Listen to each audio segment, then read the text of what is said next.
আসসালামু আলাইকুম সম্মানিত সুধী মণ্ডলী, জীবনে যত রং অনুষ্ঠানের আজকে দ্বিতীয় পর্ব আমরা শুরু করতে যাচ্ছি। অত্যন্ত সুসংবাদ হচ্ছে আজকে অত্যন্ত গুরুত্বপূর্ণ একটি বিষয় নিয়ে আমরা আজকের প্রোগ্রামে আলাপ করব। সেটা হচ্ছে সংবাদ ও সাংবাদিকতায় বাংলাদেশ।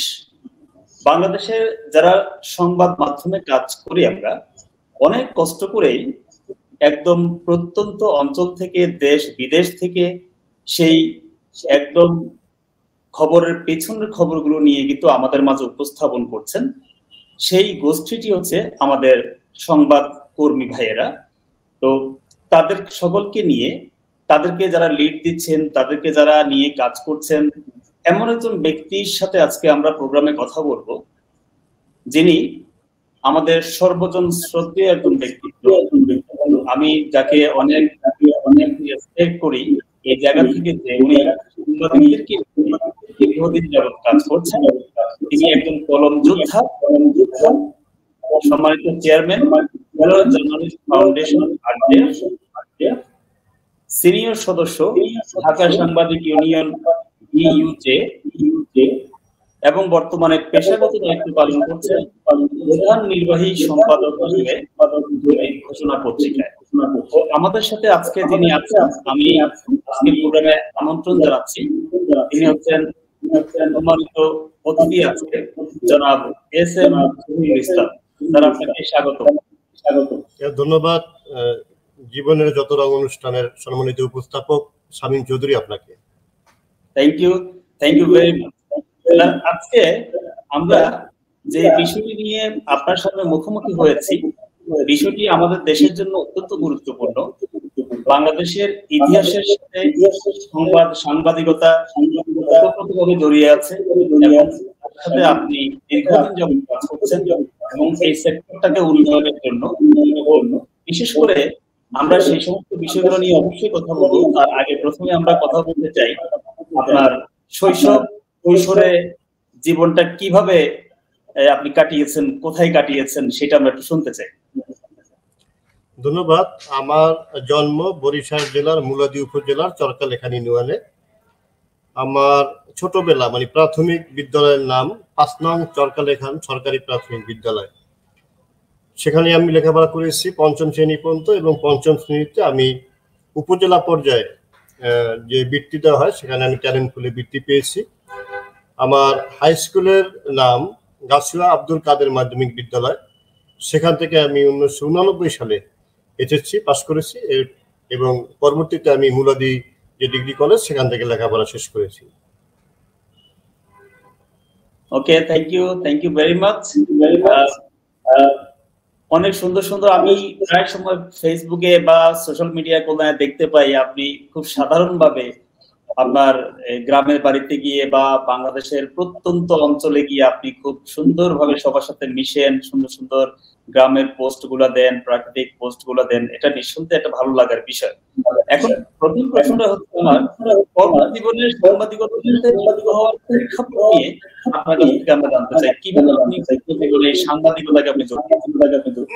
ধন্যবাদ। আমি ১৯৯০ সালে মুলাদী কলেজে ভর্তি হই। তখন থেকে আমি কবিতা এবং গল্প, ছোট গল্প এগুলি লেখালেখি শুরু করতাম। সাংবাদিকতা করার স্বপ্ন আমার ছিল যখন আমি কলেজে ভর্তি। তখন থেকেই কলেজ লাইব্রেরিতে পত্রিকা আসতো, পত্রিকা পড়ার মাধ্যমে আমি আমাদের পার্শ্ববর্তী যে জেলা শহর বরিশাল, সেখানে আমি একটি কাজে যাই। তখন আমি ইন্টারমিডিয়েট ফার্স্ট ইয়ারের ছাত্র। তখন একটি পত্রিকা অফিসে বিপ্লবী বাংলাদেশ, সেই বিপ্লবী বাংলাদেশ পত্রিকা অফিসে জনাব সাব্বির আহমেদ সাবু নামে একজনের সাথে পরিচয় হয় এবং তার মাধ্যমেই আমি মূলত দৈনিক বিপ্লবী বাংলাদেশের প্রথম মুলাদী উপজেলা প্রতিনিধি হিসাবে কাজকর্ম শুরু করি এবং আমি এইচএসসির মানে ইন্টারমিডিয়েট প্রথম বর্ষে পড়াকালীন সময়ে থেকেই ১৯৯০ সালে ৯১ সালের দিকে আমার সাংবাদিকতা জীবনের শুরু। পরবর্তী সালে আমি মুলাদী উপজেলা প্রতিনিধি হিসাবে দৈনিক ভোরের কাগজেও অনেকদিন কাজ করেছি। Thank you very much. Really আমাদের কাছে খুব ভালো উপলব্ধি হচ্ছে আজকে আপনি যে আমাদের সাথে আসছেন। অনেক গুরুত্বপূর্ণ কিছু বিষয় ইনশাআল্লাহ আপনার কাছ থেকে আমরা জানবো। আপনার দৃষ্টিতে সাংবাদিকতার জীবনে আপনার বেস্ট রিপোর্টিং কোনটি সেটা আমরা একটু জানি। একটি গুরুত্বপূর্ণ বিষয় আপনি বলেছেন শামীম চৌধুরী, আপনাকে ধন্যবাদ। আমি কয়েকদিন আগে একটা লেখা লিখেছিলাম যে ধীরে ধীরে সাংবাদিকদের সংখ্যা কমছে, অর্থাৎ এখন আমরা সাংবাদিকরা লিখি না। মানে আমিও মাঝে মাঝে জিজ্ঞেস করি আমার সহকর্মীদের যে তোমার জীবনের আলোচিত শ্রেষ্ঠ রিপোর্ট কোনটা, অনেকেই বলতে পারে না। এই কারণে যে এখন আমরা কপি পেস্ট সাংবাদিকতায় বিশ্বাস করি, কিন্তু আমাদের সময় আমরা নিজেদের লেখা ছাড়া অন্য কোনো লেখা কল্পনাও করতে পারতাম না। যাই হোক, সেই প্রেক্ষাপটটা ভিন্ন। আমার জীবনের আলোচিত এবং শ্রেষ্ঠ যে রিপোর্টিংটা এখনো আমার মনে পড়ে সেটি হলো সংবাদের শিরোনাম ছিল মুলাদিতে 9টা বাজে কয়টায়। তো এরকম একটা শিরোনাম যে মুলাদিতে 9টা বাজে কয়টায়। রিপোর্টার প্রেক্ষাপটটা হলো এইরকম যে আমাদের মুলাদি একটি দ্বীপ উপজেলা, চারদিকে নদী, পাশে হিজলা উপজেলা, মেহেন্দিগঞ্জ উপজেলা, বাবুগঞ্জ উপজেলা, মাঝখানে এই মুলাদি উপজেলা। তো এখানে যারা কর্মরত অফিসার কর্মকর্তাগণ ছিলেন তাদের ম্যাক্সিমামের বাসা ছিল বরিশালে। তারা মুলাদিতে অফিস করতে আসতে আসতে 11টায় আসতো, আবার 3টায় চলে যেত লঞ্চে ট্রলারে। তো কখনোই যথাসময় তারা অফিস করতো না। তো তৎকালীন যে উপজেলা নির্বাহী কর্মকর্তা তার সাথে আমি একদিন আলাপ করলাম, বললাম যে অফিস টাইম, সরকারি অফিস টাইম কয়টা থেকে কয়টা? উনি আমাকে বললো যে 9টা থেকে 5টা সরকারি অফিস টাইম। আমি বললাম যে এটা কোনো গেজেট বা সরকারি নির্দেশনা আছে? আছে। উনি আমাকে একটি কপি দিলেন। তখন তো আমি ইন্টারমিডিয়েট ছাত্র, ভয়ে ভয়েই তাকে প্রশ্ন করলাম যে 9টা থেকে 5টা যদি হয় অফিস টাইম, তো আমাদের মুলাদিতে কোনো অফিসারকেই তো 9টা থেকে 5টা আমরা পাই না, তাহলে এটা কি সরকারের নির্দেশনা অবমাননা না? তো উনি ওনার বক্তব্যে গিয়ে উনি সেদিন চলে গিয়েছিলেন বরিশালে। পরের দিন আমি ওনার অফিসে গিয়েছিলাম 10টায় এবং ছবি তুলেছিলাম আমার যে ক্যামেরা দিয়ে, সেই টাইমার ক্যামেরা, কয়টায় ছবি তুলেছি সেই টাইমটা উঠতো। এরপরে আমি পরিসংখ্যান অফিস, আনসার বিডিপি অফিস, সমাজ কল্যাণ অফিস, প্রত্যেকটা অফিসে 11টা থেকে 12টার মধ্যে গিয়েছি, কিন্তু কোনো কর্মকর্তাকে যথাসময়ে আমি পাই নাই, কিন্তু আমি ওই ছবিটা তুলে রেখেছি। ওই দিন রিপোর্টটা পাঠিয়েছিলাম আমি ভোরের কাগজে এবং বিপ্লবী বাংলাদেশে, যে মুলাদিতে 9টা বাজে কয়টায়। তো সেই রিপোর্টটি যখন ছাপা হয়েছে ভোরের কাগজ, তখন ব্যাক পেজে বক্স করে সেই যে রিপোর্টটি সেটি প্রকাশ করেছে এবং প্রথম পাতায় বক্স করে বিপ্লবী বাংলাদেশ বরিশাল থেকে প্রকাশিত, তারা সেই রিপোর্টটি করেছে। কিন্তু আমাদের মুলাদিতে পত্রিকা যেতে যেতে সন্ধ্যা হতো, লঞ্চ বরিশাল থেকে যেত, তখন পত্রিকা যেত। আমরা পত্রিকা পাই নাই, কিন্তু টেলিফোনের মাধ্যমে টিওনো মহোদয় সেই পত্রিকার খবর পেয়ে গেছে যে আপনারা অফিস করেন না। তখন বিভাগীয় কমিশনার অফিস ছিল খুলনাতে, খুলনায় আমাদের বিভাগ ছিল, এখন বরিশাল বিভাগ। সেখান থেকে বিভাগীয় কমিশনার টিওনো মহোদয়কে ফোন দিয়েছে যে তোমরা ঠিকভাবে অফিস করো না, আজকে পত্রিকায় নিউজ এসেছে। তো আমি কলেজ মাঠে ঘোরাফেরা করতেছিলাম, এই মুহূর্তে টিওনো সাহেব একজনকে পাঠিয়েছে যে জহিরকে একটু ডেকে নিয়ে আসো। যেহেতু আমি ছাত্র, আমি গেলাম। যাওয়ার পরে বলল যে সাংবাদিক, তুমি তো আমার একটা আজকে বিশাল কাজ করছো, আমাদের চাকরি যায় অবস্থা। তখন বললাম কি স্যার?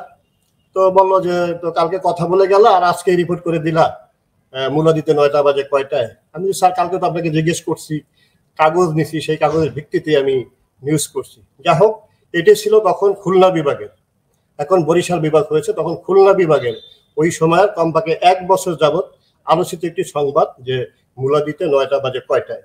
এবং সেই সংবাদটি কিন্তু আজকে আমি যে জহির, আমি আজকে RJF এর চেয়ারম্যান, আজকে যে আমি দৈনিক ঘোষণার প্রধান নির্বাহী সম্পাদক, এবং আপনাদের সাথে আমাদের যে পরিচয়, সেই রিপোর্টটি ছিল মূলত মূল ভিত্তি। সেই রিপোর্টটি আমাকে সাংবাদিক হিসাবে গোটা বরিশালে, শুধু মুলাদিতে নয়, পরবর্তী সময় সারা বাংলাদেশে পরিচিত করেছে। কারণ এই রিপোর্টটির জন্য আমি ভোরের কাগজের শ্রেষ্ঠ রিপোর্টার হিসাবে উপজেলা পর্যায়ে পুরস্কার পেয়েছিলাম। অনেক অনেক ধন্যবাদ। আসলে এত সুন্দর একটি আপনার বেস্ট রিপোর্টিং এর যে গল্পটা, নিঃসন্দেহে এটা স্মরণযোগ্য এবং যারা ডেডিকেটেডলি একটা কাজ করে, একজন যখন তার সমস্ত ডেডিকেশন ঢেলে দিয়ে যখন কাজটা করে, সেটার মধ্যে কিন্তু এই ধরনের কিছু বিষয় ফুটে ওঠে এবং আমরা নিঃসন্দেহে আনন্দিত আপনি এই কাজের জন্য আপনি পুরস্কারও পেয়েছেন। এবং আমি এখন যেখানে যাব সেটা খুবই গুরুত্বপূর্ণ একটি বিষয়, কারণ সাংবাদিকতা অনেকেই করছে, শুধু নিজেকে নিয়েই করছে বা ছোট একটা টিমকে নিয়ে অনেকে করে, কিন্তু আপনি যে একটা বিশাল তৈরি করেছেন বাংলাদেশে, যে সংগঠনটির নাম হচ্ছে আরজে, রুরাল জার্নালিস্ট ফাউন্ডেশন। আমি মনে করি, আমি যতটুকু আপনাকে দেখাচ্ছি, আপনি এই সংগঠনটিকে নিজের সন্তানের মতো আপনি মনে করেন এবং সেভাবে আপনি চালিয়ে যাচ্ছেন, সবাইকে সহযোগিতা করে যাচ্ছেন। তৃণমূল এবং প্রান্তিক পর্যায়ে যে সাংবাদিক আছে তাদেরকে নিয়ে আপনি এই সংগঠনের মাধ্যমে আমরা একটু আজকে জানতে চাই, এই গুরুত্বপূর্ণ একটা দায়িত্ব আপনি পালন করেছেন এবং গুরুত্বপূর্ণ একটা সংগঠন আপনি তৈরি করেছেন, এবং এটা প্রথম থেকে আজ পর্যন্ত আপনি বারবার এটা চেয়ারম্যান হিসেবে আপনি আছেন, এবং এটাতে উৎপত্তি এটা যে আপনি তৈরি করেছেন, এটার পিছনের যে কথাগুলো সেগুলো আমরা জানতে চাই। ধন্যবাদ আপনাকে। আসলে আমরা যাদেরকে নিয়ে কাজ করি, আমরা সহজ ভাষায়, বাংলাদেশের ভাষায় বলি গ্রামীণ সাংবাদিকতা। যদিও আজকে স্মার্ট বাংলাদেশ হওয়ার কারণে গ্রামীণ সাংবাদিকতা শব্দটা অনেকটাই আমাদের কাছ থেকে বিলুপ্ত, কিন্তু এটা জীবনভরেই থাকবে যে গ্রামীণ সাংবাদিকতা। আমরা যারা ডেস্কের বাহিরে কাজ করি, জেলা উপজেলায় এবং কোস্টাল এরিয়ায় কাজ করি, আমাদেরকে গ্রামীণ সাংবাদিকতা বলা হয়। আসলে আমাদের অধিকার প্রতিষ্ঠা, আমাদের যে পেশাগত মান উন্নয়ন, এই নিয়ে কোনো সংস্থা কাজ করছে বিধায় আমার মনে হয় নাই। আমি নিজেও সাংবাদিকতা করতে গিয়ে ওই প্রত্যন্ত অঞ্চলে মুলাদিতে অনেকবার সন্ত্রাসী হামলার শিকার হয়েছি, নিগৃহীত হয়েছি, কারাবরণ করেছি, কিন্তু আমাদের পক্ষে কোনো সংগঠন দাঁড়ায়নি। তো 2007 সালের শেষের দিকে, যখন এদেশে গণতান্ত্রিক নির্বাচিত কোনো সরকার ছিল না, আর্মি শাসিত 111 নামে একটি সরকার ছিল, মানুষ কথা বলতে পারতো না, মানুষ তাদের বাক শক্তি হারিয়ে ফেলেছিল, সরকারের কাছে কোনো মিটিং মিছিল হতো না, রাজনৈতিক দলগুলোর অফিস বন্ধ ছিল, সামাজিক সাংস্কৃতিক সংগঠনগুলির অফিস বন্ধ ছিল।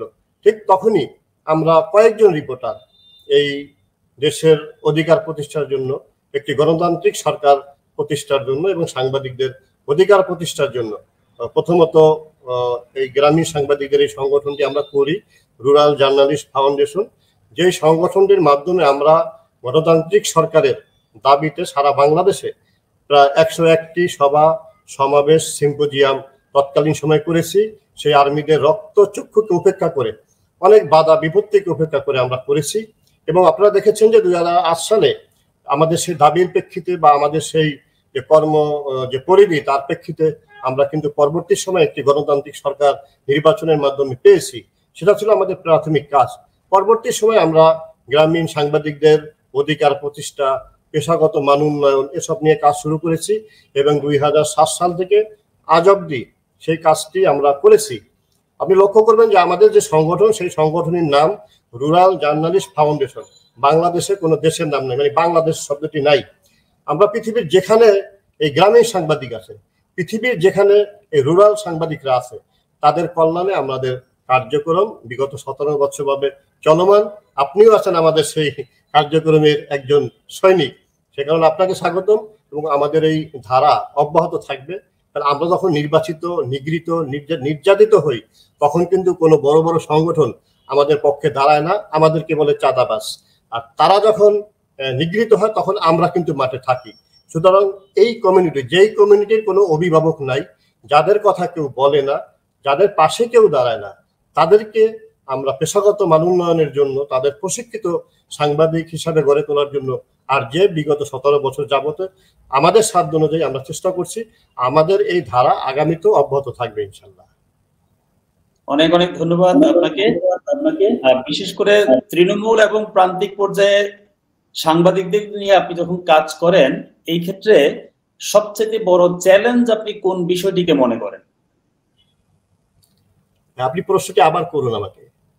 মানে তৃণমূল পর্যায়ে বা প্রান্তিক লেভেল যে সাংবাদিকদেরকে নিয়ে আপনি কাজ করেন, এই কাজটা করতে গিয়ে দেখা যায় অনেক বড় বড় চ্যালেঞ্জ কিন্তু সামনে আসে। সেখানে কোন চ্যালেঞ্জটি আপনার কাছে সবচেয়ে বড় মনে হয়? আসলে আমরা লক্ষ্য করবেন যে বিশেষ করে জেলা এবং উপজেলা পর্যায়ে যারা সাংবাদিকতায় আসে, তারা কিন্তু কোনো বিজ্ঞপ্তির মাধ্যমে বা কোনো নিয়োগ ব্যক্তিত্বের মাধ্যমে আসে না। তারা একজন সিনিয়র বড় ভাই, পাশের গ্রামের একজন সাংবাদিক হয়েছে, তাকে ডিসি সাহেব সাংবাদিক সাহেব বলে ডাকে, চা খাওয়ায়, পিওনো সাহেব সাংবাদিক সাহেব বলে ডাকে, চা খাওয়ায়, সমাজে একটু গুরুত্ব দেয়, সম্মান দেয়। এই কারণে একজনের দেখা দেখি আরেকজন সাংবাদিক হয়ে ওঠে। প্রথমত শখের বসে আসে, পরবর্তী সময় এসে পেশাদার হয়ে যায়।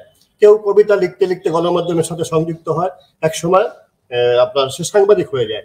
কিন্তু আমরা সাংবাদিক হয়ে যাই, ভালো রিপোর্টও লিখতে পারি, বাট আমরা সাংবাদিকতার কলা কৌশল, নীতি নৈতিকতা, আইন কানুন এগুলি আমরা জানি না। এইগুলি না জানার কারণে আমরা সাংবাদিকতা করতে গিয়ে অনেক সময় হলুদ সাংবাদিকতা জড়িয়ে পড়ি, চাঁদাবাজিতে জড়িয়ে পড়ি। তারা মনে করে এইটাই মনে হয় সাংবাদিকতা। তো এই যারা মনে করে তাদেরকে সুপথে আনার জন্য বাংলাদেশে গণতন্ত্রী বাংলাদেশ সরকার বেশ কয়েকটি উইং তথ্য মন্ত্রণালয়ের অধীনে রয়েছে প্রশিক্ষণের জন্য। তার মধ্যে বাংলাদেশ প্রেস কাউন্সিল, পিআইবি, গণমাধ্যম ইনস্টিটিউট সহ বিভিন্ন প্রতিষ্ঠান, এছাড়াও দেশের বড় বড় বেশ কিছু এনজিও, তার মধ্যে ইউনিসেফ অন্যতম, তারাও সাংবাদিকদের বিষয়ভিত্তিক বিভিন্ন প্রশিক্ষণ দিয়ে থাকে। আমি মনে করি একজন ভালো সাংবাদিক হতে হলে, একজন ভালো রিপোর্টার হতে হলে তার এই আইন কানুন এবং সাংবাদিকতার উপরে সম্যক জ্ঞান প্রশিক্ষণ দরকার। আমরা মূলত সেই কাজটি করার চেষ্টা করছি যে তারা যারা শখের বসে সাংবাদিকতা এসে পেশাদার হয়ে যায় এবং ভালো রিপোর্ট লিখতে পারে বা আইন কানুন জানে না অথবা রিপোর্টও লিখতে পারে না, তাদেরকে আমরা রিপোর্ট লেখা সহ এই গণমাধ্যমের বিভিন্ন টুকিটাকি আইন বিষয়ে সরকারের বিভিন্ন প্রতিষ্ঠানে প্রশিক্ষণের জন্য আমরা সহযোগিতা করে থাকি। এটা হলো আমাদের সংগঠনের মূল কাজ। এরপরেও আমরা এই সাংবাদিকদের অধিকার প্রতিষ্ঠা, তারপর আমাদের কোনো সদস্য যদি মামলার শিকার হয়, হামলার শিকার হয়, তাদের পাশে দাঁড়ানো, সর্বোপরি একটি সমাজ কল্যাণমূলক কাজে জড়িত আমাদের এই সংগঠনটি। অনেক ধন্যবাদ। আমাদের দেশে সংবাদপত্রের স্বাধীনতা নিয়ে ভিন্ন ভিন্ন মতামত রয়েছে, এই ক্ষেত্রে আপনার মতামতটা আমরা জানি। আমি একজন রিপোর্টার হিসাবে আমার 51 বছর বয়সে আমার 30 বছর সাংবাদিকতার জীবন, আমার অন্য কোনো পেশা ছিল না, কখনোই কোনো ব্যবসাও ছিল না আমার। তো সেই হিসাবে বলবো যে সংবাদপত্রের স্বাধীনতা ঠিকই আছে, কিন্তু সাংবাদিকদের স্বাধীনতা নেই। কারণ আজকে গণমাধ্যমগুলি বড় বড় কর্পোরেট হাউজের কাছে জিম্মি। আমি যদি সেখানে চাকরি করি, আমাকে আমার মনের মতো কোনো রিপোর্ট জমা দিলে মালিক বলবে না এই রিপোর্টটা ছাপা যাবে না, তার স্বার্থে আঘাত ঘটবে। এবং আমাদেরকে যে বলা হয় যে সংবাদপত্র সাংবাদিকতা একটি স্বাধীন পেশা, এটা অনেক সময় কি হয় গাজীর গীতের মতো বলার জন্যই বলা হয়। আমাদের পিছনে সবসময় একটি ওয়াল থাকে, আমরা ইচ্ছা করলেই লিখতে পারি না, আমরা ইচ্ছা করলেই সেটা বলতে পারি না। বললে কি হয়, আমাদের উপরে নির্যাতন, মিথ্যা মামলা। আমি লিখি রিপোর্ট, আমার নামে হয় গরু চুরির মামলা। আমি লিখি রিপোর্ট, আমার বিরুদ্ধে হয় চাঁদাবাজির মামলা। আমি লিখি রিপোর্ট, আমার নামে হয় ইফটিচিং এর মামলা। আইন অন্ধ, সেখানে আমরা তো কোনোভাবেই স্বাধীন হতে পারি না। আমরা স্বাধীন সাংবাদিকতা বাংলাদেশে কল্পনা করা যাবে না এই কারণে যে কর্পোরেট হাউসগুলি সাংবাদিকদের কাছে নেই। যারা কখনো সাংবাদিকতার সাথে যুক্ত ছিল না, তারা এখন বড় বড় গণমাধ্যমের মালিক, তাদের কাছে সাংবাদিকরা জিম্মি। সুতরাং আপনি কোন অর্থেই বা বলবো যে সংবাদপত্র আর সাংবাদিকদের স্বাধীনতা আছে? আমি মনে করি নেই। আমি মন খুলে লিখতে যখন পারি না, তখন আমি বলতেই পারি না যে আমার পেশার স্বাধীনতা আছে। অনেক ধন্যবাদ। এটা আসলে অনেক কষ্টের একটা বিষয়। যারা সত্যিকারের সাংবাদিক, যারা অনেক কষ্ট করে তাদের সমস্ত জ্ঞান বুদ্ধি মেধাকে ঢেলে দিচ্ছে এই পেশায়, তারা যখন একটা ভালো কাজ করতে স্বীকৃতি পায় না এবং উল্টা তারা আরো সেখানে নির্যাতিত হয়, এটা নির্যাতিত হয়। এই থেকে পরিত্রাণ পাওয়ার জন্য সংশ্লিষ্ট ব্যক্তিবর্গ বা প্রতিষ্ঠান বা সরকারি পর্যায়ে যে জায়গা রয়েছে, আপনার কি বলা যে এই ক্ষেত্রে আমরা যদি এর থেকে পরিত্রাণ পেতে চাই, আমরা যদি সেই কথার মর্ম অনুযায়ী সংবাদপত্র সাংবাদিকতার স্বাধীনতা পেতে চাই, তাহলে সরকারকে গুরুত্বপূর্ণ ভূমিকা পালন করতে হবে। কর্পোরেট হাউসগুলি, ব্যবসায়ীদের কাছ থেকে সাংবাদিকদেরকে এই সংবাদপত্রের যে শিল্প দায়িত্ব দিতে হবে।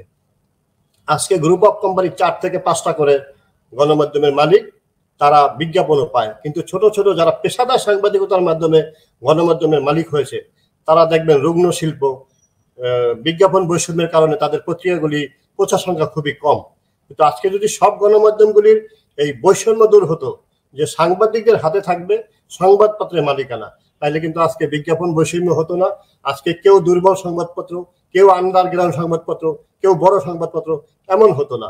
একটা সমান্তরাল ভাবে এই গণমাধ্যমের পথ চলা চলতো। কিন্তু আমরা সেটা পারছি না কেন? যে যারা একটু বেশি টাকার মালিক, তাদের পত্রিকার প্রচার সংখ্যা বেশি, তাদের টেলিভিশনের গুণগত মান ভালো, যারা একটু কম অর্থশালী তাদের প্রচার সংখ্যা কম, সেখানেই বৈষম্য শুরু হয়। যারা মূলত আমরা গণমাধ্যমে আছি আমরা সবসময় এই বৈষম্যের শিকার।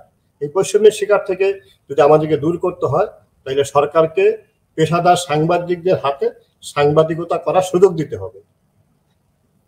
নিশ্চয়ই নিশ্চয়ই, অনেক গুরুত্বপূর্ণ একটা কথা বলেছেন। আমরা এখন সমসাময়িক একটা বিষয়ে যাই, সেটা হচ্ছে সাংবাদিকদের প্রসঙ্গে পুলিশ সার্ভিস অ্যাসোসিয়েশনের একটা বিবৃতি আসছে, যেখানে গভীরভাবে উদ্বেগ প্রকাশ করেছে পেশাজীবী সাংবাদিকদের 3টি সংগঠন এবং আরো অনেকে, বিশেষ করে Dhaka reporters union, DRU, broadcast journalist centre, BJC, Bangladesh federal সাংবাদিক ইউনিয়ন, বিএমইউজে।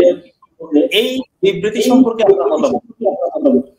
আমার মতামত হলো যে পুলিশ সার্ভিস অ্যাসোসিয়েশন তারা বিবৃতি দিয়েই প্রমাণ করতে চেয়েছে যে তাদের ভিতরে দুর্নীতিবাজ আছে।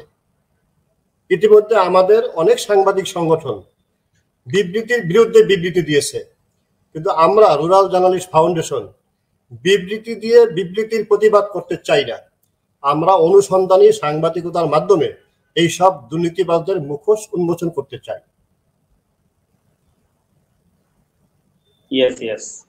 ঠিক আছে, থ্যাংক ইউ ভেরি মাচ। এখন আমরা একটু অন্য প্রসঙ্গে যাই। সমাজ উন্নয়ন এবং সামাজিক অবক্ষয় রোধে গণমাধ্যমের ভূমিকা কি হওয়া উচিত বলে আপনি মনে করেন? যুগে যুগেই সামাজিক অবক্ষয় রোধে গণমাধ্যম গুরুত্বপূর্ণ ভূমিকা পালন করে আসছে। কোথাও কোনো অন্যায়, অবিচার, অনিয়ম হলে এটা কিন্তু গণমাধ্যমের তৃণমূল পর্যায় থেকে শুরু করে জাতীয় পর্যায় পর্যন্ত তুলে আনছে। আজকে আপনারা দেখেন সারা বাংলাদেশে যে ছাগল কাণ্ড ঘটে গেল, এটা কিন্তু গণমাধ্যমের কারণেই। আজকে কিন্তু সেই প্রভাবশালী ছাগলের যে অভিভাবক, সে কিন্তু মাথা ন্যাড়া করে বিদেশ চলে যেতে বাধ্য হয়েছে। আজকে বাল্যবিবাহ বলেন, আজকে গ্রাম্য মাদক বলেন, আপনারা অবিচার বলেন, গণমাধ্যম যদি না থাকতো তো আমাদের জাতি টোটাল একটি অন্ধকারে পরিণত হতো।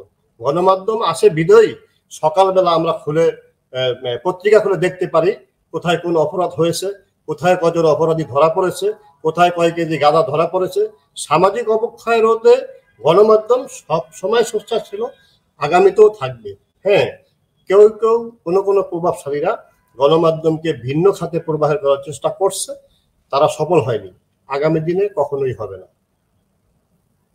ওকে, থ্যাংক ইউ ভেরি মাচ। প্রিয় দর্শক, আমরা কথা বলছি, আবারও বলে দিচ্ছি আপনাদেরকে, জীবনের যত অনুষ্ঠানে আমাদের আজকের বিষয় হচ্ছে সংবাদ ও সাংবাদিকতায় বাংলাদেশ। এই পর্যায়ে আমাদের অতিথি হিসেবে যিনি আছেন, আপনারা সবাই ওনাকে চিনেন, সম্মানিত chairman rural journalist foundation RJF, এবং বর্তমানে যিনি কর্মরত আছেন নির্বাহী সম্পাদক হিসেবে আছেন দৈনিক ঘোষণাতে। তো আমরা ওনার সাথে কথা বলছি বিভিন্ন বিষয় নিয়ে। তো আরো কিছু কথা আমরা জানবো ওনার কাছ থেকে ইনশাআল্লাহ। আমরা একটা বিষয়, সেটা হচ্ছে প্রিন্ট মিডিয়া এবং ইলেকট্রনিক্স মিডিয়াগুলো সোশ্যাল মিডিয়া নির্ভর হয়ে পড়েছে।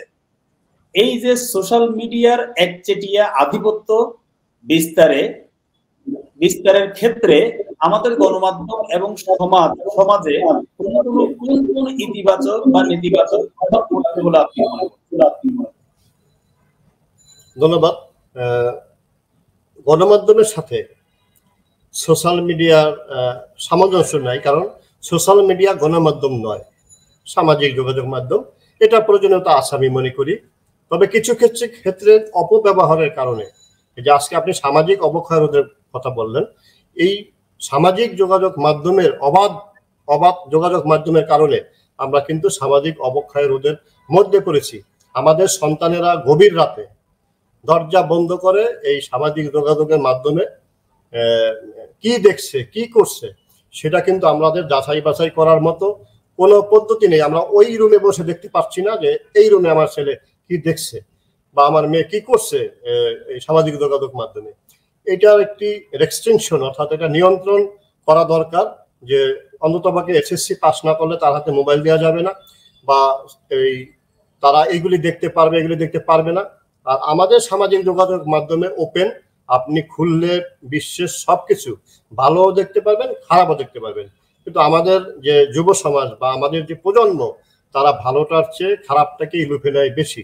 এ কারণে সামাজিক যোগাযোগ মাধ্যম যেভাবে আমাদের অবধারিত, সেখানে আমাদের অভিভাবকদের অনেক সচেতন হতে হবে যে আমাদের আসলে সামাজিক যোগাযোগ ব্যবস্থা ব্যবহার করে আমাদের সন্তানরা কি করছে।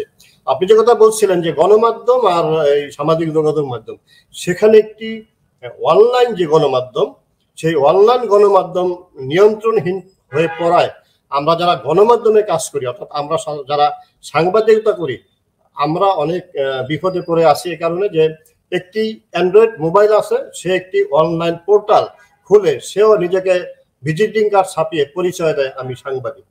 কিন্তু অনলাইন যে পোর্টাল, সেই পোর্টালের যদি নিবন্ধনও থাকে, তারপরও সে হয় অ্যাডমিন, সম্পাদক নয়। কিন্তু আমাদের এই বাংলাদেশের প্রেক্ষাপটটা আমি জানি না, আপনি এখন দুবাইতে অবস্থান করছেন, সেখানকার প্রেক্ষাপট আমি জানি না। বাংলাদেশের অবস্থাটা হলো এরকম যে একটা অ্যান্ড্রয়েড মোবাইল আছে, সে একটি অনলাইন পোর্টাল খুলে সে নিজেই স্বঘোষিত সম্পাদক হয়ে যায়। কিন্তু একজন সম্পাদক হতে হলে তার প্রথমত শিক্ষাগত যোগ্যতা দরকার, তেমন তার এসবি, এনএসআই বেশ কয়েকটি রিপোর্ট হয়, ব্যাংক সলভেন্সি সার্টিফিকেট লাগে, তারপর জেলা ম্যাজিস্ট্রেট মহোদয় তাকে সম্পাদক হিসাবে ঘোষণা দেয়। আর এখানে কিছু গণমাধ্যম আছে যারা অনলাইন গণমাধ্যম, তাদের কিছুই লাগে না, তারা যার বিরুদ্ধে যা ইচ্ছা তাই লেখে, দেশের বিরুদ্ধেও লেখে, পতাকার বিরুদ্ধেও লেখে, কপি পেস্ট করে লেখে, কোনো সাংবাদিকতার নীতি নৈতিকতা আইন কানুন কিছু মানে না। তাদের কারণে আজকে আমরা যারা প্রিন্ট ইলেকট্রনিক্স মিডিয়া বা প্রিন্ট মিডিয়ায় দীর্ঘদিন যাবৎ কর্মরত আছি, আমাদের মর্যাদাও আজকে প্রশ্নবিদ্ধ। মানে আগে যখন একটা জায়গায় যেতাম সাংবাদিক হিসাবে, যেভাবে কদর পেতাম বা যেভাবে সম্মান পেতাম, আজকে আমার মনে হয় যে পরিচয় দেওয়াটা খুবই লজ্জাজনক। আমরা ব্যক্তিগতভাবে আমি এখন আর কোথাও গেলে পারতপক্ষে ভিজিটিং কার্ডটা দেই নেই বা কাউকে পরিচয় দিই না আমি সাংবাদিক। যদি বলে ভাই কি করেন, আসি কিছু একটা করি আর কি। এই হয়েছে বর্তমান সাংবাদিকতার অবস্থা। তো লাগাম টানতে হবে সেই সব সম্পাদক যারা আত্মঘোষিত অনলাইন নিউজ পোর্টাল, ওই যে ইউটিউব বলে সম্পাদক, ইউটিউব যারা চালায় তাদেরকে বলা হয় ইউটিউবার, তারাও এখন ভিজিটিং কার্ড ছাপায় সম্পাদক, প্রধান সম্পাদক, ব্যবস্থাপনা পরিচালক। তো এইটা আমাদের মাননীয় তথ্য সম্প্রচার মন্ত্রী ইতিমধ্যে বলেছেন যে তারা এই বিষয়ে আইনি পদক্ষেপ নেবেন। আমরাও প্রত্যাশা করছি, যেহেতু আমরা সংগঠন করি, আমরাও প্রত্যাশা করছি যে সুষ্ঠু ধারার সাংবাদিকতার জন্য, পেশাদার সাংবাদিকদের মর্যাদা মান অক্ষুণ্ণ রাখার জন্য এই যে অনিবন্ধিত যে অনলাইন গণমাধ্যম, সেগুলি অবশ্যই বন্ধ করে দেওয়া উচিত, সেগুলির নীতিমালার মধ্যে রেখে লাগাম টানা উচিত। নিঃসন্দেহে এটা খুব গুরুত্বপূর্ণ একটি বিষয়। আমরা বর্তমানে যেটা যে বিষয়টা দেখতে পাই যে অনলাইন পোর্টাল চালু হওয়ার পরে এটা বেশি আসছে। দেখা যায় একটা সংবাদ পত্রিকা থেকে কপি পেস্ট করে আরেকটা পত্রিকা চালাচ্ছে। এইভাবে গণমাধ্যমের সৃষ্টি হয়েছে যে যেখানে আমাদের যে নিজস্ব একটা মেধা আছে, সেই মেধাটাকে আমরা কোনোভাবে বিনিয়োগ করছি না বা করতে পারছি না। তাহলে সেই ক্ষেত্রে আমার মনে হয় এই জায়গাতে আমাদের অবশ্যই মেধাকে বিনিয়োগ করা উচিত। তাহলে আমাদের দেশ জাতি আরো সুন্দর সুন্দর বস্তুনিষ্ঠ এবং জ্ঞানলব্ধ কিছু বিষয় আমরা পাবো, আমার বিশ্বাস। এখন আমরা একটু কথা বলতে চাচ্ছি সমৃদ্ধ গণমাধ্যম প্রতিষ্ঠায় সাংবাদিকদের প্রশিক্ষণের ভূমিকা নিয়ে আপনার পরিকল্পনা বা আপনার এটাকে নিয়ে আপনার কি ধরনের ভাবনা আছে আমরা একটু জানতে। আপনি লক্ষ্য করবেন যে বিভিন্ন পত্রিকা অফিসে, অর্থাৎ টেলিভিশন অফিসে বা গণমাধ্যমের অফিসে যে পরিমাণ সাংবাদিক কর্মরত, তার চেয়ে ডেস্কের বাহিরে, অফিসের বাহিরে, জেলায়, উপজেলায় বা বিভিন্ন জায়গায় প্রান্তিক পর্যায়ে কর্মরত সাংবাদিকদের সংখ্যা অনেক বেশি। তো আপনারা দেখবেন যে শিক্ষকদের যে প্রশিক্ষণের জন্য, প্রাথমিক শিক্ষকদের প্রশিক্ষণের জন্য জেলা পর্যায়ে পিটিআই আছে, শিক্ষক প্রশিক্ষণ কেন্দ্র আছে। মাধ্যমিক শিক্ষকদের জন্য শিক্ষক প্রশিক্ষণ কেন্দ্র রয়েছে জেলা পর্যায়ে, এবং আপনার কলেজদেরও শিক্ষকদেরও প্রশিক্ষণের জন্য ইনস্টিটিউট রয়েছে। কিন্তু একমাত্র আমরা এই পেশার মানুষ যে সাংবাদিক, আমাদের জন্য জেলা বা বিভাগীয় পর্যায়ে প্রশিক্ষণের জন্য কোনো ইনস্টিটিউট নেই।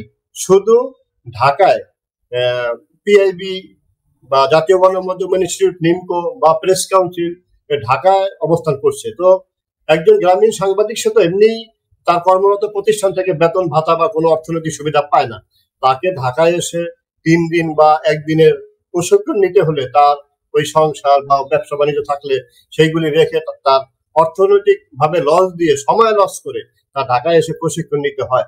তো আমাদের দাবি যে জেলা পর্যায়ে এই সাংবাদিকতার যে প্রশিক্ষণ, যে পিআইবি শাখা বা প্রেস কাউন্সিলের অফিস জেলা পর্যায়ে স্থাপন করার জন্য এবং বিভিন্ন বিষয়ভিত্তিক প্রশিক্ষণ জেলা পর্যায়ে যদি হয়, তাহলে জেলা উপজেলায় কর্মরত যে সাংবাদিকরা আছে তারা সংবাদপত্রের মান অক্ষুণ্ণ রাখতে আইন কানুন নীতি নৈতিকতা এবং ভালো রিপোর্টিং শেখার জন্য অনুসন্ধানী সাংবাদিকতা সহ বিভিন্ন বিষয়ে সাংবাদিকতার উপরে তারা ধারাবাহিক প্রশিক্ষণ নিতে পারবে এবং তারা যদি ভালো সাংবাদিক হয় তাহলে দেশের উন্নয়নে কাজে লাগবে, উন্নয়নের কথা লিখতে পারবে, সমস্যার কথা লিখতে পারবে, সম্ভাবনার কথা লিখতে পারবে।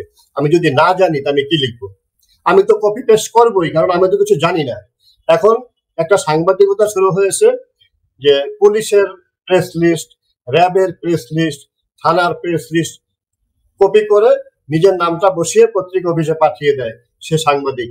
তো আমি অতি সম্প্রতি লেখা লিখেছি যে আমিও কি সাংবাদিক? আমি পুলিশের লেখা কপি করি, র্যাবের লেখা কপি করি, আমি প্রেস লিস্ট কপি করে আমার নাম বসিয়ে দিই, আমি কি সাংবাদিক? অবশ্যই আমি সাংবাদিক না, অবশ্যই আমি চোর সাংবাদিক। আমি অন্যের নিউজ কপি করে চুরি করি, টাকা চুরি করলে আমি নিউজ চুরি করি, আমি লিখছি সেটার ভিতরে। এই যদি হয় যে অন্যের নিউজ চুরি করে আমি আমার গণমাধ্যমে পাঠাই, তাইলে আমি পেশাদার সাংবাদিক না, আমি চোর সাংবাদিক।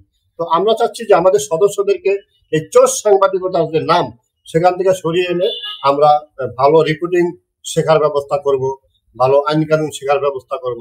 সেই প্রত্যাশা নিয়ে মূলত আমাদের এই আর যে বিগত 17 বছর যাবৎ কাজ করছে এবং যার সুফল আপনার ঘরে হয়তো বা আছে, আপনিও 2-1টি প্রশিক্ষণ নেওয়ার সুযোগ পেয়েছেন। তো আপনার অনুভূতি আমি জানতে চাইবো যে আর যে থেকে যে সাংবাদিকতার বিষয়ে যে আপনি প্রশিক্ষণ নেওয়ার সুযোগ পেয়েছেন, আপনি আমাকে অনেক প্রশ্ন করলেন, আপনার কাছে আমার প্রশ্ন যে আপনার কাছে কেমন লেগেছে যে আমাদের মতো একটি ছোট সংগঠনের মাধ্যমে আপনি সাংবাদিকতার উপরে একটি সরকারি প্রশিক্ষণ পেয়েছেন। Thank you very much. আসলে এটা আমার জন্য একটা গর্বের বিষয় যে আপনি আমাকে একটা প্রশ্ন করেছেন আমার অনুষ্ঠানের মধ্যে। এটা নিঃসন্দেহে আমার জন্য ভালো লাগা একটা বিষয়। যতটুকু আমি দেখেছি ইনশাআল্লাহ বাংলাদেশে সাংবাদিক ফোরামগুলোর মধ্যে বা সাংবাদিক সংগঠনগুলোর মধ্যে যে আর্জের যে ভূমিকা রেখে যাচ্ছে বা যেই মানের যেই প্রশিক্ষণগুলো দিয়ে যাচ্ছে যে আন্তরিকতার সাথে, এটা নিঃসন্দেহে আমার কাছে এটা আমি এটাকে সত্যিকার ভাবে অন্য কিছুর সাথে তুলনা করতে পারবো না, কারণ এত আন্তরিকতার সাথে আমি দেখিনি কোন সংগঠন এত সুন্দরভাবে সবাইকে প্রশিক্ষণ দিচ্ছে এবং সার্টিফিকেট প্রদান করছে তাদেরকে, যে একটা প্রশিক্ষণের সমাপ্তিতে সে যে শিখতে পারলো এটার স্বীকৃতি দেওয়া হচ্ছে সার্টিফিকেটের মাধ্যমে। এটা আমার কাছে খুব ভালো লাগে। আরো কিছু ভালো লাগার ব্যাপার আছে, সেগুলো আমি আপনাকে প্রশ্ন করবো, সেই প্রশ্নের মধ্যে অটোমেটিক্যালি চলে আসবে। তো এখন একটা প্রশ্ন করি আমি আপনাকে, সেটা হচ্ছে এই বস্তুনিষ্ঠ সংবাদ একজন পেশাদার ও অপেশাদার সাংবাদিকের তুলনা আপনি কিভাবে করবেন? বস্তুনিষ্ঠ সাংবাদিকতা হলো যে সংবাদে কোনো মিথ্যার লেশ থাকবে না। আমার সংবাদে 100% সঠিক তথ্য থাকবে, সেটা হলো নিরপেক্ষ এবং বস্তুনিষ্ঠ সাংবাদিকতা। এখন আমরা রিপোর্ট করতে গিয়ে স্থানীয় প্রভাবশালী প্রশাসন, রাজনৈতিক মহল সহ বিভিন্ন জায়গায় আমরা প্রভাবিত হয়ে যাই। প্রভাবিত হয়ে গিয়ে আমরা রিপোর্টে রং লাগাই। যখন আমরা রিপোর্টে রং লাগাই, সত্য মিথ্যার মিশ্রণ ঘটাই, তখন কিন্তু সেটি আর রিপোর্ট থাকে না, সেটি থাকে গসিপ হয়ে যায়। এখন বস্তুনিষ্ঠ সাংবাদিকতা করতে হলে আবার সে জায়গায় যেতে হয়, আমার 100% স্বাধীনতা থাকতে হবে। আমার তথ্যপত্রের ভিতরে কেউ হাত দিতে পারবে না। আমি মাঠে অনুসন্ধান করে যে তথ্যপত্র পেয়েছি সেই তথ্যপত্রের ভিত্তিতেই আমার রিপোর্টটি তৈরি হয়েছে। এটি যখন চিফ রিপোর্টার বা বার্তা সম্পাদকের কাছে যাবে, সেজন্য সেই রিপোর্টে হাত দিতে না পারে, মানে প্রভাব ফেলতে না পারে যে না তোমার এটা কিন্তু ঘুরিয়ে দিতে হবে। যখনই আমি ওটাকে একটা হেনস্থা আমি মনে করি, আমি কষ্ট করলাম আর আমাকে আমার উপরস্থ অথরিটি বলবে যে না তোমার এই রিপোর্টটা ঘুরিয়ে দাও, এভাবে দাও, ওটা আমি আমার পেশাগত জীবনে হেনস্থা মনে করি যে আমাকে হেনস্থা করা হয়েছে। আমি যদি এদিন হেনস্থা মুক্ত হব, প্রভাব মুক্ত হব, আমার তথ্যের ভিত্তিতে আমি রিপোর্ট করতে পারবো, তখন জাতিকে আমি একটা নিরপেক্ষ এবং বস্তুনিষ্ঠ সংবাদ উপহার দিতে পারবো। হ্যাঁ, ঠিক আছে। এটা আমরা একটু ছোট্ট করে জানতে চাচ্ছিলাম যে জিনিসটা, সেটা হচ্ছে এই বস্তুনিষ্ঠ সংবাদটা তুলে আনবার ক্ষেত্রে বিশেষ করে পেশাদার এবং অপেশাদার এই দুইজনের তুলনা আপনি কিভাবে করবেন, আমরা সেটা জানতে চাচ্ছিলাম আর কি, তুলনা। যে অপেশাদার সে তো আমাদের ভাষায় কি বলবো, যে সে তো জানে না, অজ্ঞ আমাদের ভাষায় বলে, সে জানে না। এখন হাতুড়ে ডাক্তার সে সব অপারেশন করতে পারে, কিন্তু এমবিবিএস ডাক্তার বিষয় ভিত্তিক ছাড়া অপারেশন করতে পারে না।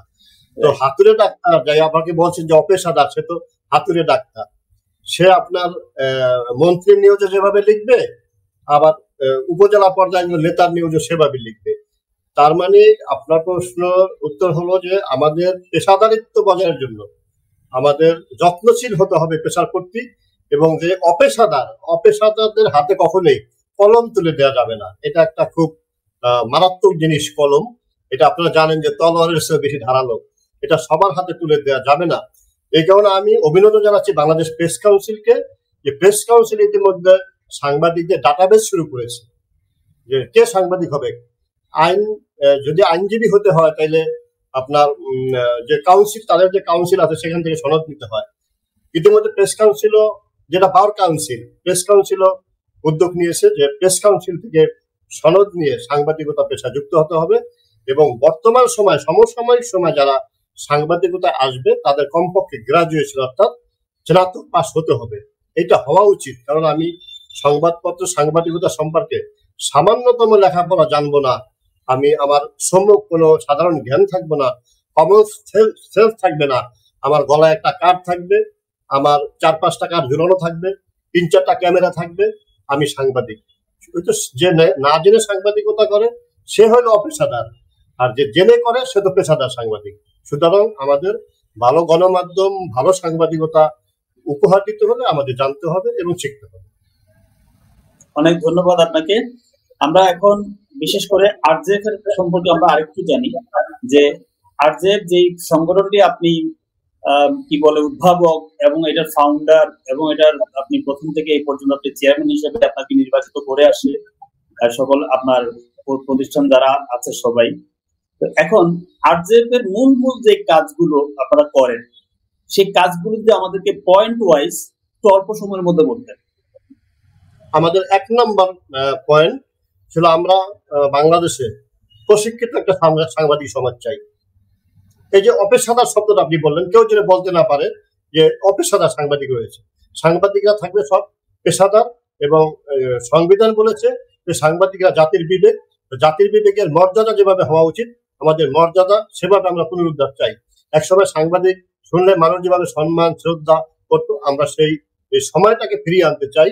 আর যে এদের সদস্যদেরকে আমরা সেভাবে ট্রেন আপ করে, অর্থাৎ ট্রেন প্রশিক্ষণ দিয়ে আমাদের কাউন্সিলিং এর মাধ্যমে আমরা সেই জায়গাটা যেতে চাই, যে তোমরা শুধু রুটি রুজির জন্য সাংবাদিকতা এসো না। যদি রুটির জন্য কিছু করতে হয় তাহলে আলু পটলের ব্যবসা করো। সাংবাদিকতা আসতে হলে নিজেকে বিসর্জন দিতে হবে, সময়কে বিসর্জন দিতে হবে, জ্ঞানকে বিসর্জন দিতে হবে। এবং আমরা যখন পূর্ববর্তী সময়, অর্থাৎ ধরেন এখন থেকে 30 বছর আগে সংবাদপত্র সাংবাদিকতার যে মান ছিল আজকে নেই কেন, সেই বিষয়টা আমরা খুঁজে বের করার চেষ্টা করছি এবং সেখান থেকে উত্তরণের জন্য আমরা চেষ্টা করছি। এবং সেই ক্ষেত্রে আমরা কিন্তু জাতীয় প্রেস ক্লাব, ফেডারেল সাংবাদিক ইউনিয়ন, বড় বড় সাংবাদিক সংগঠনের নেতৃবৃন্দের সাথে মত বিনিময় করছি। এবং আপনি দেখছেন যে আমরা বিভিন্ন জায়গায়, মানে যারা জানে তাদের কাছে যাওয়ার চেষ্টা করছি, যে আমরা কিছুটা জানতে চাই। এটা হইলো আমাদের আরজেএফ এর প্রাথমিক পর্যায়ে মূল কাজ, যে আমাদের জানতে হবে, আমাদের শিখতে হবে, এটা আমাদের মূল কাজ। আমরা নিজেদেরকে পাণ্ডিত্য জাহির করতে চাই না যে আমরা জানি, আমরা খুব বেশি বুঝি, তাও না। আমরা প্রাথমিক পর্যায়ে আগে জানতে হবে, তারপর আপনার কাছে আমার যেতে হবে যে আমি একজন সাংবাদিক। আমাকে উপস্থাপন করার আগে আমাকে তৈরি করতে হবে, সেই তৈরির কাজটা করার, যে তৈরি করার যে কাজটা সেটা আমরা করার চেষ্টা করছি।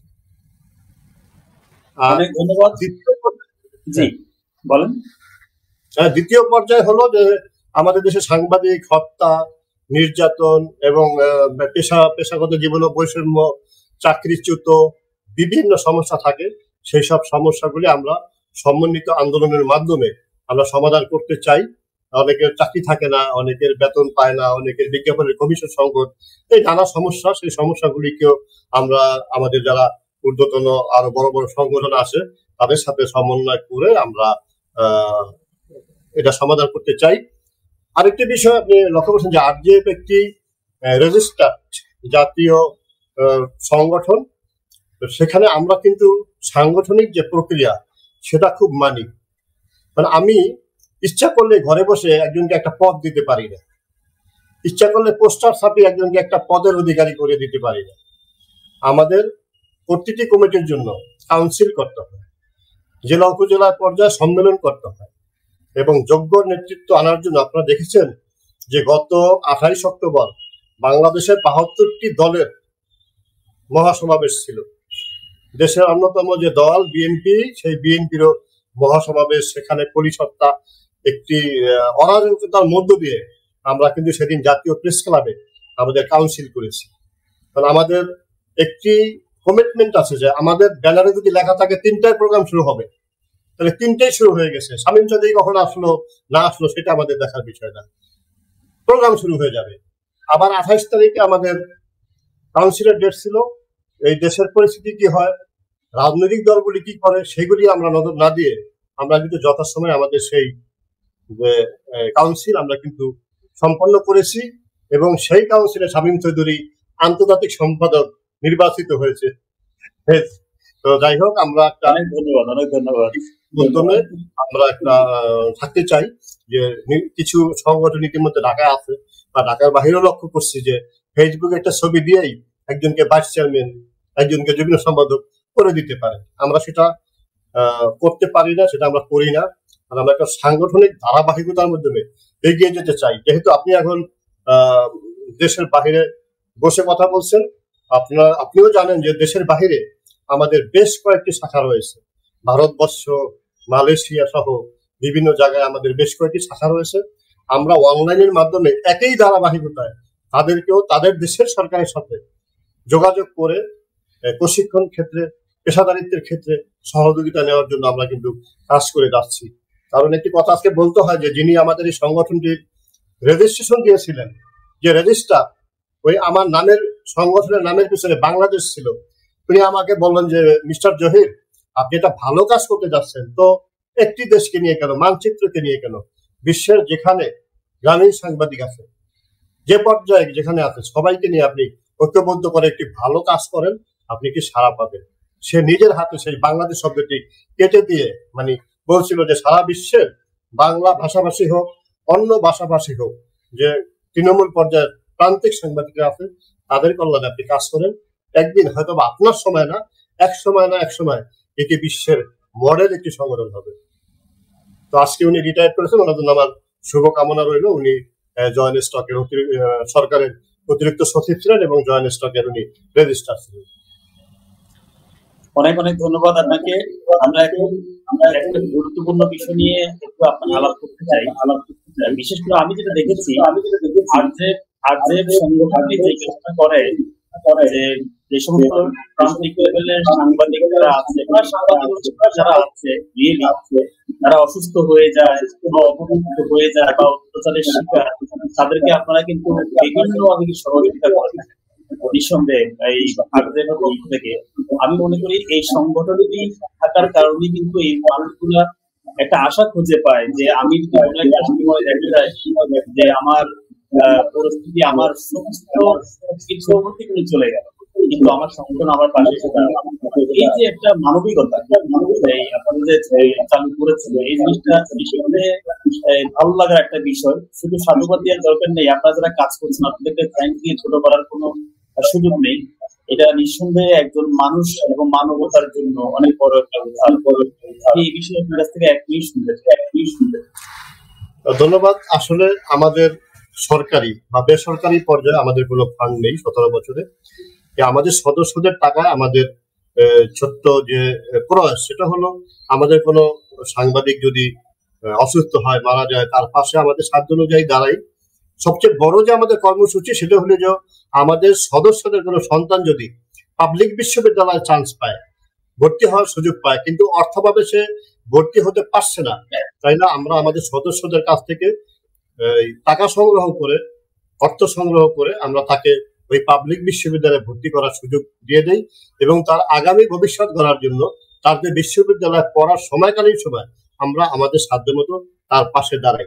যেহেতু একটি ছেলে বা মেয়ে যদি শিক্ষিত হয়, সে জাতিকে অনেক কিছু দিতে পারবে, সে এ দেশের জন্য সে একটি সম্পদ আমি মনে করি। এই কারণে আমাদের যে রোগীর সেবা করা বা মৃত্যু ব্যক্তির পাশে দাঁড়ানো, তার চেয়ে আমাদের এই যে আমাদের সন্তানেরা যদি পাবলিক বিশ্ববিদ্যালয়ে চান্স পায় এবং অর্থভাবে পড়া লেখার কোনো ঘাটতি হয় বা সমস্যা হয়, সেটা কিন্তু আমরা খুব গুরুত্ব সহকারে দেখি। নিঃসন্দেহে এটা অনেক বড় একটা উদাহরণ হয়ে থাকবে ইনশাআল্লাহ। আমি এখন একটু বলতে বলবো, সেটা হচ্ছে আমাদের সাংবাদিক ভাইয়েরা যারা আছে সারা বাংলাদেশ থেকে, তারা হয়তো বা অনেকে জানতে চায় যে এই আরজেএফ এর সাথে আমরা কিভাবে সম্পৃক্ত হব বা সম্পৃক্ত হওয়ার প্রক্রিয়াটা কিভাবে হয় সেটা জানতে চাই। আরজেএফ একটি সংগঠন এবং যারা সাংবাদিকতার পেশায় আছেন এমন কোন ব্যক্তি, আমাদের আরজেএফ একটি নির্দিষ্ট ফরম আছে এবং ঢাকার পুরোনা পল্টনে 14 পুরোনা পল্টনের 10 তলায় লিফটে 9 আমাদের অফিস আছে। সেই অফিসে যোগাযোগ করে একটি নির্দিষ্ট ফরম আছে, সেই ফরমের সাথে তার যে গণমাধ্যমে কর্মরত সেই গণমাধ্যমের পরিচয়পত্র এবং তার ন্যাশনাল জাতীয় পরিচয়পত্র সহ ওই ফর্মটি ফিল আপ করে জমা দেওয়ার পরে আমাদের প্রতি মাসে একটি বাছাই কমিটি মিটিং হয়। আমাদের মিটিং এ যদি সিদ্ধান্ত হয়, বাছাই কমিটি মনে করে যে সে আমাদের সদস্য হবে, তাইলে তাকে আমরা সদস্য করে নেই এবং তার মোবাইলে আমরা মেসেজ দিয়ে দিই যে আপনার সদস্য পদ কনফার্ম হয়েছে এবং আপনার সদস্য নাম্বারটা আমরা তাকে দিয়ে দিই। পরবর্তী সময় আমাদের সংগঠনের পক্ষ থেকে কোনো আইডি কার্ড দেওয়া হয় না। যদি সে কেউ কোনো কাজে মনে করে যে তার একটা আইডি কার্ড প্রয়োজন, তাহলে আমাদের অফিসের নিচে ডিজাইন করা আছে, সেখান থেকে সে তার আইডি কার্ডটা প্রিন্ট করে নিবে। অনেক সংগঠন আছে যারা আইডি কার্ড নিয়ে বিভিন্ন ব্যবসা বাণিজ্য ব্যয়গুলি করে, আমাদের এখানে কোনো আইডি কার্ডের সিস্টেম নাই। আমরা আইডি কার্ড থাকবে যে গণমাধ্যমে কর্মরত সেই গণমাধ্যমে, সংগঠনের কোনো আইডি কার্ড আমরা দেই না। কেউ প্রয়োজন মনে করলে আমাদের অথরিটি সে তার টাকা দিয়ে সে প্রিন্ট করে নিয়ে, আমাদেরকে কোনো টাকা দিতে হবে না। আরজেএফ বর্তমানে বাংলাদেশে কতজন সাংবাদিক সম্পৃক্ততা আছে? আমাদের সারা দেশে বর্তমানে অ্যাক্টিভ মানে সার্বক্ষণিক যে কর্মসূচি আছে তাতে আমাদের 7,000-এর মতো সদস্য কাজ করছে। দেশের প্রতিটি জেলা উপজেলা এবং বেশ কয়েকটি বিশ্ববিদ্যালয় আমাদের শাখা কার্যক্রম রয়েছে। স্ব শাখা সাংবাদিকদের কল্যাণে বিভিন্ন ইতিবাচক কর্মসূচি পালন করে থাকে।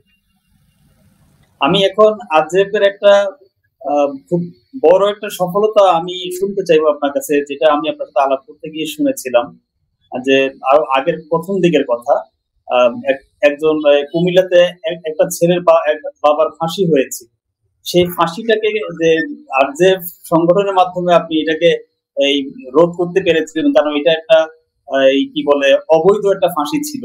তো সেই বিষয়টা আমরা একটু শুনবো, সেটা শুনে আজকে শেষের দিকে যাবো ইনশাআল্লাহ। ধন্যবাদ শামীম চৌধুরী। প্রথমত আপনি মনে থাকার জন্য, বিষয়টা আপনি মনে থাকার জন্য আপনাকে ধন্যবাদ, কারণ ভালো জিনিসগুলি কিন্তু আমরা মনে রাখি না।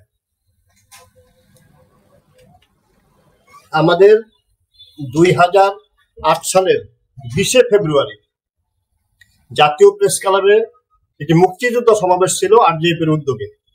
সেখানে প্রধান অতিথি ছিলেন সাবেক পরিকল্পনা মন্ত্রী একে খন্দকার বীরত্তম, যিনি বিমান বাহিনীর প্রধান ছিলেন, এবং সেখানে উপস্থিত বাংলাদেশের 5 জন সেনা প্রধান, তার মধ্যে হারুন রশিদ বীর প্রতীক এবং আপনার আব্দুল কাদের সিদ্দিকী বীরত্তম সেই সভায় উপস্থিত ছিলেন। তো আমাদের আলোচনা সভাটা যখন চলছিল, ঠিক সেই মুহূর্তে আমাদের যে মহাসচিব উপস্থাপনা করছিলেন তাকে বারবার পিছন থেকে একটি ছেলে টানতেছিল, কিছু বলতে চায়, কিছু বলতে চায়। তখন সে তো প্রেস কাউন্সিল অডিটোরিয়াম ভরা মুক্তিযোদ্ধা, মঞ্চে বিশিষ্ট মুক্তিযোদ্ধাগণ, খেতাবপ্রাপ্ত মুক্তিযোদ্ধা, বীর প্রতীক, বীরত্তম খেতাবপ্রাপ্ত, বীর বিক্রম খেতাবপ্রাপ্ত মুক্তিযোদ্ধাগণ মঞ্চে। আমি সেদিন সেখানে সভাপতিত্ব করছিলাম। তো আমাদের কাদের সিদ্দিকী মহোদয় সেটি লক্ষ্য করছিল যে ছেলেটি কি বলতে চায় শোনো। তখন আমরা বললাম যে আমাদের মিটিং শেষ হোক, পরে শুনবো। তো কাদের সিদ্দিকী যখন তার বক্তব্য শুনতে আসছিল, উঠে যাচ্ছিল, তখন ছেলেটি বলল যে আগামীকাল রাতে আমার বাবার ফাঁসি। আমার বাবা জমি সংক্রান্ত একটা বিষয়, একটা মার্ডার হয় কুমিল্লার একটি গ্রামে। সেই মার্ডার কেসে অভিযুক্ত হয়ে আমার আব্বা মুক্তিযোদ্ধা, এই কাগজপত্র, আপনারা এতগুলি মুক্তিযোদ্ধা থাকতে আমার বাবার ফাঁসি হবে, আমরা মেনে নিতে পারছি না, আমার বাবাকে বাঁচান। ছেলেটি যখন কান্নাকাটি করলো তখন আব্দুল কাদের সিদ্দিকী বীরোত্তম বলল যে তুমি বসো, আমি বক্তৃতা শেষ করি। উনি সংক্ষিপ্ত বক্তৃতা দেওয়ার পরে ওই মঞ্চে বসেই তখন মহামান্য রাষ্ট্রপতি সচিবের সাথে কথা বলল যে আমি মহামান্য রাষ্ট্রপতির সাথে কথা বলতে চাই। তো উনি কথা বলার পরে বলল যে একটা রেফারেন্স তো লাগবে, ফাঁসিটাকে আমরা বন্ধ করব প্রেসিডেন্টের অর্ডারে, একটা আবেদন তো লাগবে। আব্দুল কাদের সিদ্দিকী বলল যে আবেদন আমি পাঠিয়ে দিচ্ছি। তিনি তখন আবেদন পাঠালেন এবং সেদিন তার ওই রাতে তার ফাঁসিটি স্থগিত হয়ে গেল মহামান্য রাষ্ট্রপতির আদেশ করল। আব্দুল কাদের সিদ্দিকী পরদিন আমাদেরকে নিয়ে কুমিল্লা কারাগারে গেলেন এবং সেখানে আমরা রাখাল চন্দ্র বণিক, সেই ব্যক্তির নাম, তার সাথে দেখা করলাম, জেলার সাথে কথা বললাম, আমাদের আব্দুল কাদের সিদ্দিকী সে কথা বলল এবং কোন কোন ওয়েতে তার ফাঁসি থেকে তাকে মুক্ত করা যায় সেগুলি নিয়ে আদালতে তার ছেলেদের মাধ্যমে আবেদন করলো এবং কিছু প্রক্রিয়ার পরে সেদিন আমাদের সেই রাখাল চন্দ্র বণিক সেই ফাঁসি থেকে রক্ষা পেয়েছিলেন।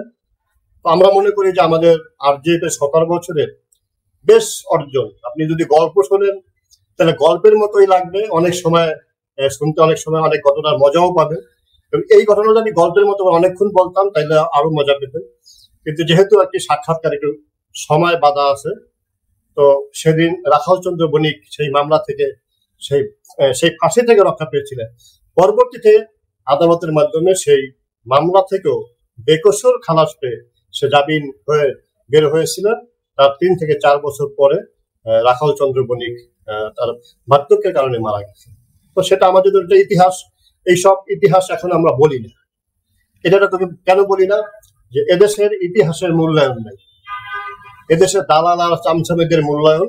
যদি মূল্যায়ন হতো তাইলে আমরা 111-এর সময়, সেনা সরকারের সময় এই অল্প কয়েকজন রিপোর্টার যে সাহস দেখিয়েছিলাম, যে ভূমিকা নিয়েছিলাম গণতান্ত্রিক সরকার প্রতিষ্ঠার জন্য, পরবর্তীতে যে সরকার এসেছিল তারা আমাদেরকে খুঁজে বের করা উচিত ছিল বলে অনেকেই মনে করেন, আমি মনে করি না।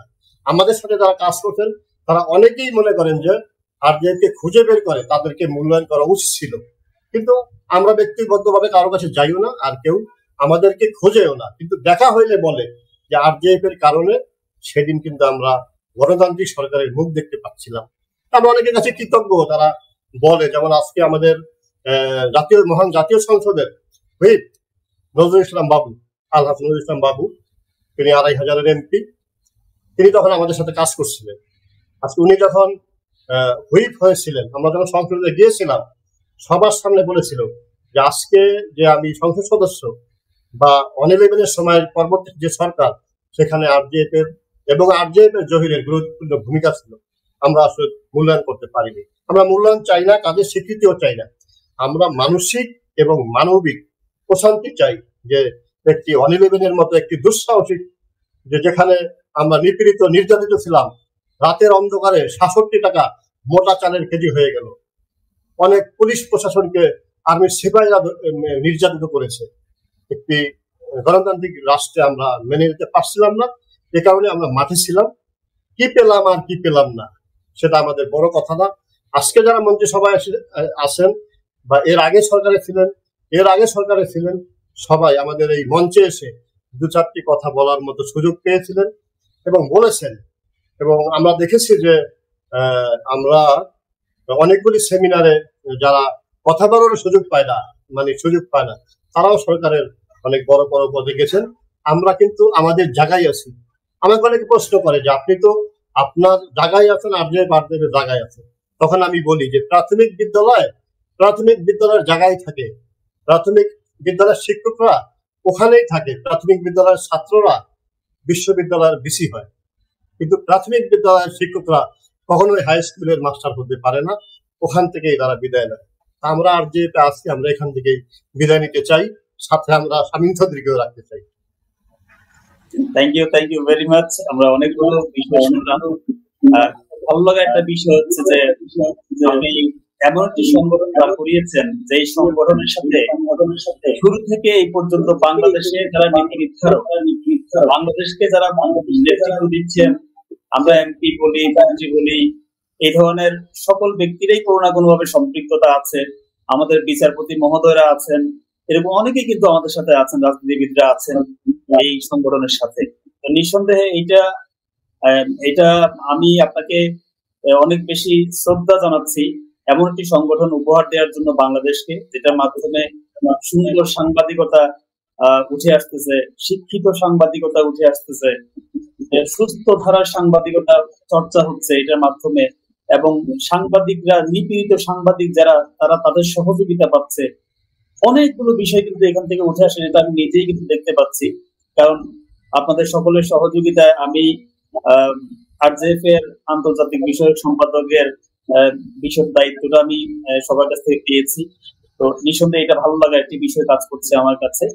তো যাও, আজকে আপনি আমাদের সাথে ছিলেন, অনেক ভালো লাগছে। আমি শেষ প্রশ্নটা আপনাকে করতে চাচ্ছি, সেটা হচ্ছে আগামী দিনের সাংবাদিকতা নিয়ে কি ভাবছেন, বিশেষ করে আপনাকে জড়িয়ে যদি আমি বলি সেটা। আগামী দিনের সাংবাদিকতা, বাংলাদেশের, আমরা যে বাংলাদেশে বাস করছি সেটা একটি উন্নত বাংলাদেশ। আজকে বিশ্বে অনেক রাষ্ট্রই বাংলাদেশ এই নামটি জানতো না, ভারতবর্ষ নামে আমাদের পরিচিত ছিল। কিন্তু আজকে বর্তমান প্রধানমন্ত্রী যে সুদক্ষ পরিচালনায় আমরা বিশ্বের কাছে পরিচিত হয়েছি। আজকে গণমাধ্যমের জন্য সরকার অনেক কিছু করেছে। আপনারা জানেন যে সাংবাদিক কল্যাণ ট্রাস্টের মাধ্যমে অসহায়, নিপীড়িত, নির্যাতিত সাংবাদিকদের সহায়তা করা হচ্ছে সরকারের পক্ষ থেকে, এবং সেটি খুব প্রশংসনীয় বাংলাদেশে। তা আগামীর সংবাদপত্র, আগামী গণমাধ্যমের জন্য যদি ভালো কিছু আমরা আশা করি, তাইলে সরকার কিন্তু কঠোর হতে হবে। সে কথাটি আবার বলি যে অপেশাদার সাংবাদিকদের হাত থেকে গণমাধ্যমকে রক্ষা করতে হবে, আর পেশাদারিত্বের হাতে সাংবাদিকতা তুলে দিতে হবে। তাইলে আমরা উন্নয়ন, সমস্যা, সম্ভাবনার কথা লিখতে পারবো। আর আমি যদি অপেশাদারদের হাতে তুলে দেই, তাইলে আমরা আমাদের স্বার্থ হাসিলের জন্য, সংবাদপত্রকে ব্যবহার করে জমি দখলের জন্য, সংবাদপত্রকে ব্যবহার করে রিসোর্ট করার জন্য, সংবাদপত্রকে ব্যবহার করে আমার ব্যবসা পরিধির জন্য আমরা কাজ করব। আমরা সুস্থ ধারার ওই যে নিরপেক্ষ সাংবাদিকতা করতে পারবো না। সুতরাং আমাদের সবাইকে ঐক্যবদ্ধ প্রচেষ্টা করতে হবে যে আমরা যেন সাংবাদিকতার যে ইথিক্স, সাংবাদিকতার যে মূল ধারা, আমরা যেন সেই ধারাতেই থাকি। এটা যেন কেউ ব্যবহার করে নিজের স্বার্থ হাসিল করতে না পারে। অনেক অনেক ধন্যবাদ। আমরা আজকের এই প্রোগ্রামটি ঈদের আগেই করতে চেয়েছিলাম, কিন্তু ঈদের সংখ্যার জন্য আপনি অনেক ব্যস্ত ছিলেন, সময় দিতে পারেন নাই। তারপরে এর মধ্যে আমি আবার দেশের বাইরে দুবাইতে চলে আসি। তো সবকিছু মিলিয়ে আজকে আমি দুবাই থেকে, আপনি বাংলাদেশ থেকে সময় দিয়েছেন আমাকে, আমি অনেক কৃতজ্ঞ। জীবনের যত রং অনুষ্ঠানে আপনি আসছেন, এবং ভবিষ্যতে আমরা আপনার কাছ থেকে আরো এবং আপনার সুস্থতা কামনা করছি। আমাদের জীবনের যত রং অনুষ্ঠানের সংগঠনের জন্য আপনার কি বলার আছে সেটা আমরা শুনে আজকে প্রোগ্রাম শেষ করব। ধন্যবাদ। জীবনের যত রং অনুষ্ঠানের সম্মানিত উপস্থাপক শামীম চৌধুরী, আপনাকে, যে আপনি এত সুন্দর একটি অনুষ্ঠানের কার্যক্রম ইতিমধ্যে শুরু করেছেন। আসলে আমরা যারা সাংবাদিকতা করি, আমাদের কথা কেউ শুনে না, আমরাই মানুষের কথা শুনি আর প্রচার করি। তো আপনি আমাদের কথা শোনার জন্য এই জীবনের যত রং অনুষ্ঠানটি শুরু করেছেন। আপনার এই অনুষ্ঠানের সফলতা কামনা করছি। আর আমার তৃণমূল পর্যায়ে সাংবাদিক ভাইদের প্রতি আমার আহ্বান, আপনারা বেশি বেশি করে সংবাদ লিখবেন, বেশি বেশি করে পত্রিকা পড়বেন, আর প্রতিযোগিতায় থাকবেন। আজকে শামীম চৌধুরী কি লিখলো তার চেয়ে ভালো লিখতে চাই, আজকে এস এম জহিরুল ইসলাম কি লিখলো তার চেয়েও ভালো লিখতে চাই। আপনারা কপি পেস্ট, অন্যের লেখা নিউজ নিজের নামে প্রচার করা, প্রকাশ করা বন্ধ করুন।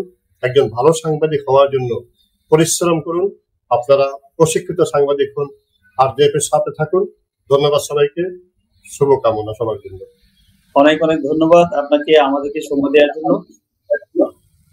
প্রিয় দর্শক, আমরা এতক্ষণ পর্যন্ত জীবনে অনুষ্ঠানের দ্বিতীয় পর্ব আমরা সংবাদ ও সাংবাদিকতায় বাংলাদেশ এই শিরোনামে আমরা আলাপ করেছি। আমাদের সাথে আজকে সম্মানিত অতিথি হিসেবে ছিলেন জনাব S M. Zahirul Islam, chairman rural journalist foundation RJ, এবং বর্তমানে কর্মরত রয়েছেন নির্বাহী প্রধান সম্পাদক হিসেবে দৈনিক ঘোষণায়। তো ইনশাআল্লাহ আশা করছি আজকে আলোচনা থেকে আমরা সংবাদ এবং সাংবাদিকতার বাংলাদেশ নিয়ে আমরা অনেকগুলো বিষয়, এবং আমার বিশ্বাস ওনার আমরা সংশ্লিষ্ট ব্যক্তিবর্গের প্রতি আমরা রিকোয়েস্ট করবো আমাদের সংবাদ এবং সাংবাদিকতার যে অসুবিধাগুলো আছে সেইগুলো সমাধান করবার জন্য সবাই প্রত্যাশা রাখছি, এবং আমরা আমাদের সকল সাংবাদিকদের সুস্থতা কামনা করছি এবং তারা যেন সঠিকভাবে, সুন্দরভাবে, সুস্থভাবে সাংবাদিকতার মাধ্যমে আমাদের খবরের পিছনের খবরগুলো যেন আমাদেরকে তুলে এনে দিতে পারে, আমরা যেন সারা বিশ্ব সম্পর্কে জানতে পারি খুব সহজেই। এই প্রত্যাশা রাখছি। সবাই অনেক ভালো থাকবেন। সেই প্রত্যাশায় আজকে এটাই শেষ করছি। আসসালামু আলাইকুম ওয়া রাহমাতুল্লাহি ওয়া বারাকাতুহু। আল্লাহ হাফেজ।